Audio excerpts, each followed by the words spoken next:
Ramayan for Kids, Episode 2 The Mighty Prince. Leela and Munnu sat cross legged with the big Ramayan book open before them.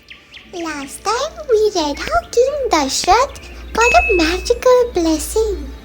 Yes, the fire god gave him nectar. So today the story of the four princes begins. They turned the page and the story continued. A long time had passed. From the magical nectar of the fire were born four princes: Ram, Bharat, Lakshman, and Shatrughan. They grew up strong, kind, and wise under the guidance of sage Vasishtha and always played happily together. Out of all the brothers, Lakshman loved Ram most of all and never left his side. One day, a concerned sage arrived in Ayodhya. His name was Vishwamitra. He asked King Dashratha, Can you please send your son Ram with me? Troublesome demons hinder my prayers, and only he can protect us. Dashrath seemed worried about his son fighting demons. But Ram sincerely bowed his head down and said, Father, I will go. Protecting the dharma is my duty. Lakshman quickly followed. I will go too. Where Ram goes, so do I. They walked into the deep and dense forest. There they came across a fierce demoness named Tataka. Her spine-chilling roar shook the trees. She rushed at Ram with claws sharp as iron. But Ram stood his ground. With an aim as sharp as an eagle's eye, he shot an arrow of pure light.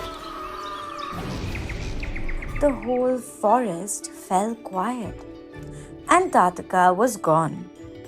Ram and Lakshman stayed back to guard the sage's fire ceremony. While the ceremony went on, the two demons, Maricha and Subhahu, tried to disrupt it. But once again, Ram's piercing arrows chased them away. As they journeyed further, they came to a quiet ashram. There, a lone stone lay in the dust. This is Ahalya. She was cursed to be a stone. Only you, my mighty prince, can set her free. Ram stepped forward.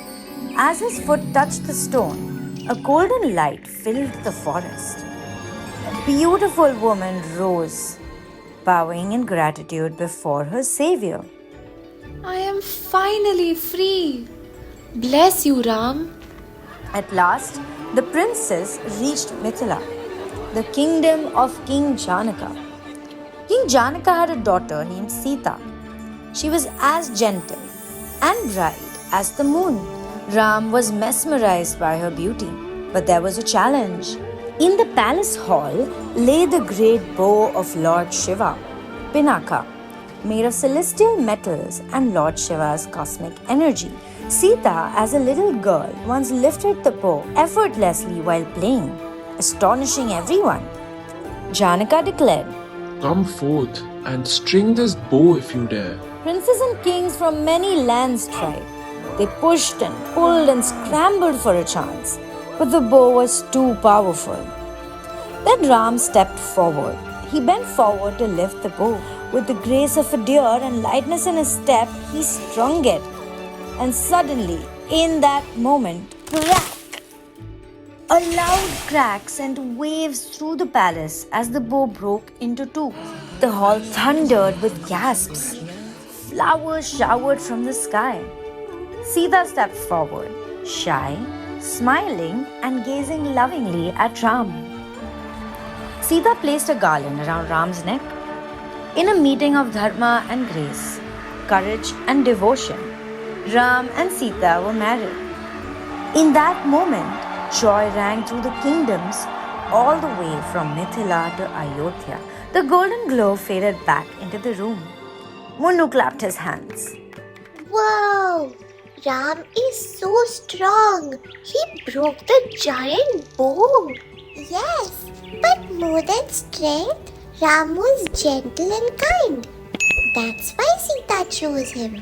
So the lesson is being strong is good, but being good is even better. That's the true moral. They hugged the book tight and whispered, Tomorrow we will read the next chapter. Pratna. For kids, by kids.